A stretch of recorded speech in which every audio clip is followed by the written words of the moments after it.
So hello everyone. आज के इस वीडियो में हम सिंपल इंटरेस्ट इंस्टॉलमेंट का एक क्वेश्चन देखने वाले हैं। ठीक है, ये क्वेश्चन क्या बोल रहे हैं? A laptop is available for 55,499 on cash payment, ठीक है, और 20,499 as cash payment followed by 5 monthly instalments of 7,500 each. What is the rate of interest per annum under the installment plan? इसका मतलब ये है कि अगर मैं लैपटॉप को परचेज़ करने जाता तो मेरे को इतना पेमेंट देना पड़ता 55,499. अब मैं क्या कर रहा हूँ कि मैं जो कैश पेमेंट कर दे रहा हूँ, मतलब 20,499 का मैं कैश पेमेंट कर दे रहा हूँ, उसके बाद जो ये जो अमाउंट बनेगा इसको मैं इंस्टॉलमेंट के ज़रिए पे कर रहा हूँ. ठीक है, तो ये कितना अमाउंट बनेगा? ये 35,000. ठीक है, तो ये जो हो गया, ये अमाउंट कितना हो गया? ये अमाउंट हमारा हो गया लोन. ठीक है, तो लोन कितना हो गया? इतना हो गया. ठीक है, और जो इंटरेस्ट हमने ठीक है, लोन इतना हो गया. अब मैं क्या कर रहा हूँ कि मेरे को 5 इंस्टॉलमेंट देनी पड़ रही हैं. कितने की? 5 इंस्टॉलमेंट देनी पड़ रही है. कितने की? 7,500 की. ये कितना हो जाएगा? 5 25 75 75 35 36 37 और 5 25. ओके, ये 37,500. ओके, तो मतलब मेरे को कितना एक्स्ट्रा कितना देना पड़ रहा है?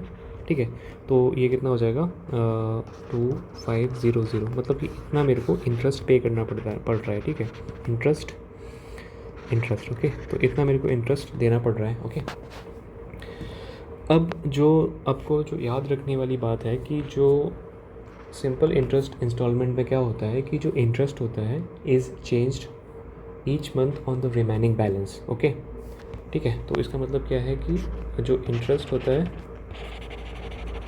Changed each month on remaining balance. इसका मतलब क्या है वो मैं अभी देखेंगे. On remaining balance. ओके, और जो इंटरेस्ट पेड होता है ना, इंटरेस्ट पेड जो मतलब टोटल इंटरेस्ट जो पेड होता है, total interest paid is the sum of the interest from all months. Interest paid is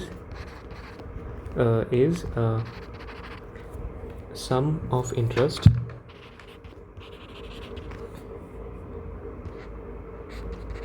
from all months. ठीक है, इसका क्या मतलब है वो हमें भी देखते हैं. ओके, तो हमारे पास लोन अमाउंट इतना था. ओके, और जो इंटरेस्ट है वो इतना हुआ है. ठीक है, तो जो हमने देखा कि अकॉर्डिंग टू दिस पॉइंट जो टोटल इंटरेस्ट होता है, टोटल इंटरेस्ट कितना होगा? वो जो sum of interest from all month. ठीक है, तो अगर मैं कैलकुलेट करने जाऊँ इंटरेस्ट फॉर 1 मंथ कितना हो जाएगा? इंटरेस्ट फॉर मंथ 1, पहले जो महीने के लिए इंटरेस्ट कितना हो जाएगा? जो प्रिंसिपल कितना रहेगा? Principal for 1 month. Okay, principal for 1 month 1 into जो रेट आएगा मंथली रेट. ठीक है, तो इस केस में मैं क्या कर लेता हूँ, मैं एक एनुअल रेट कंसिडर कर लेता हूँ कि लेट एनुअल रेट जो है वो कितना है? आर है. तो जो मंथली रेट कितना हो जाएगा? R/12. ओके, मंथली रेट जो हो जाएगा इतना हो जाएगा. ओके, तो अब जैसे प्रिंसिपल फॉर फर्स्ट मंथ के लिए प्रिंसिपल कितना आ जाएगा? फर्स्ट मंथ के लिए जो प्रिंसिपल होगा वो कितना हो जाएगा? वो हमारा होगा क्या? ये लोन अमाउंट. ठीक है, 35,000. ओके, 35,000 इंटू ये कितना हो जाएगा? Monthly rate R/12. अब क्या करूँगा मैं? एक महीने के बाद मैं जो इंस्टॉलमेंट है उसको पे कर दूँगा. तो इंस्टॉलमेंट पे कर दूँगा मतलब कि कितना है? मैं 35,000 में से अगर मैंने 750 रुपये दे दिए तो कितना बचा? 10 में से 5 गया 5, 14 में से 7 गया 7, ये 27,500 मेरे पास बचे. तो ये जो है 27,500 ये दूसरे महीने के लिए प्रिंसिपल हो जाएगा. तो क्या हो जाएगा? मंथ 2 इंटरेस्ट कितना हो जाएगा? इंटरेस्ट फॉर मंथ 2 कितना हो जाएगा? Principal for month 2. Okay, into monthly rate. Okay, तो दूसरे महीने के लिए प्रिंसिपल कितना हो जाएगा? 27,500 इंटू मंथली रेट R/12. ठीक है, तो ऐसे ही हम क्या करेंगे? पाँचों महीने के लिए जो निकालेंगे, पाँचों महीने के लिए इंटरेस्ट रेट निकालेंगे तो टोटल इंटरेस्ट कितना आ जाएगा? तो टोटल इंटरेस्ट कितना आ जाएगा? टोटल इंटरेस्ट जो आएगा इज इक्वल्स टू जो मंथ 1 के लिए जो प्रिंसिपल लिया है हमने वो, मंथ 2 के लिए प्रिंसिपल लिया है वो, मंथ 3 के लिए, मंथ 4 के लिए, मंथ 5 के लिए। ओके, क्योंकि जो ये मंथली रेट कॉमन है तो इसको अपन बाहर निकाल सकते हैं, इसको इस टाइप से लिख सकते हैं। ठीक है, तो ये क्या है, ये इसको ही अपन बोलते हैं, इसको क्या बोलते हैं, इफ़ेक्टिव प्रिंसिपल। ठीक है, तो इसको ही बोलते हैं इफ़ेक्टिव प्रिंसिपल। ओके, ठीक है, समझ गए, इफ़ेक्टिव प्रिंसिपल। तो टोटल इंटरेस्ट हमारा कितना आया, टोटल इंटरेस्ट है 2500। ठीक है, ये जो आ गया पी इफेक्टिव आ जाएगा into R. Okay, R upon 12 into 100। Okay, percentage को कैलकुलेट करने के लिए यहीं से मैंने अभी 100 लगा दिया है। ओके, तो आर इफेक्टिव यानी कि प्रिंसिपल इफेक्टिव कैसे कैलकुलेट करेंगे। ठीक है, तो हमारा जो लोन अमाउंट था वो कितना था, 35,000 था।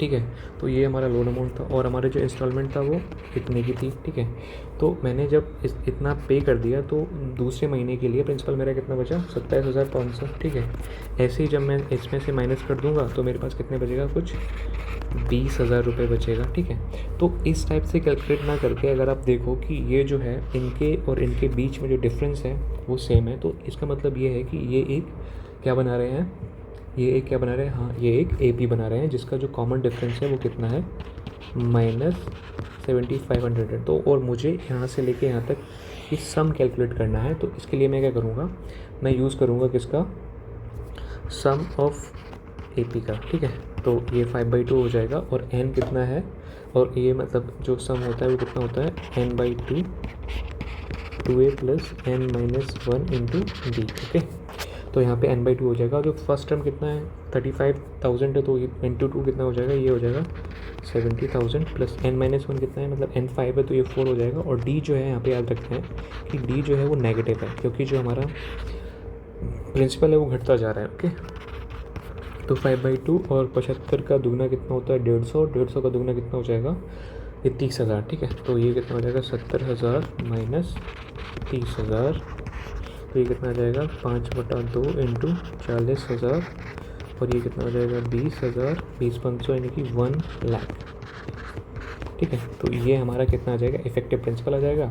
इसको मैं इसमें रख दूंगा तो कितना हो जाएगा, 2500 इंटू 10000 इंटू कितना है, R अपॉन 12 इंटू 100। ठीक है, ओके, तो कितना हो जाएगा, और यहाँ से ये कैंसिल हो जाएगा, सॉरी ये 10 बचा है और ये 12, तो R कितना हो जाएगा, 25 × 12 + 10, 5 × 25 5 दूनी 10 और 2 6 12, तो जो R का वैल्यू हो जाएगा वो कितना आ जाएगा, 30%। ओके, तो R का वैल्यू आ जाएगा 30%। ओके, तो ये तो हो गई मेथड 1। यहाँ पे मैं बस ये चीज़ कन्वे करना चाह रहा था आपको कि जो इफ़ेक्टिव प्रिंसिपल है इसको हम कैसे यूज़ करते हैं। ठीक है, तो इसका जो सेकंड मेथड है, सेकंड और सबसे सिंपल मेथड ये है। अब सेकंड मेथड अच्छे से समझ में आएगा। ठीक है, ओके, तो मतलब ऐसे ही करना है। सेकंड मेथड में क्या है, जो ऐसा ही जो होता है वो क्या होता है, P into R into T upon 100 होता है। ठीक है, तो P जो यहाँ पे हम लेते हैं वो इफ़ेक्टिव ही लेते हैं। ठीक है, इफ़ेक्टिव प्रिंसिपल लेते हैं, तो P मतलब effective principal into R into T upon 100। ठीक है, ओके, तो यहाँ पे जो ऐसा ही आ रहा है वो कितना आ रहा है, मतलब जो इंटरेस्ट कितने का है, 2500 का है। ठीक है, प्रिंसिपल जो इफ़ेक्टिव जो प्रिंसिपल निकालते हैं वो अगर आप इस मेथड से निकालोगे, AP के मेथड से निकालोगे तो आपके लिए बहुत ईजी रहेगा। ठीक है, तो ये आ जाएगा 1 लाख।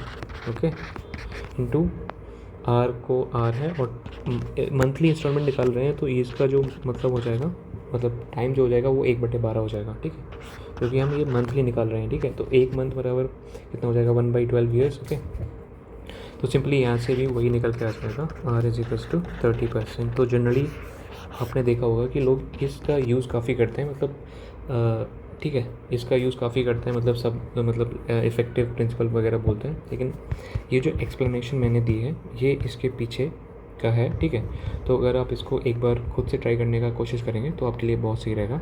ठीक है, थैंक यू।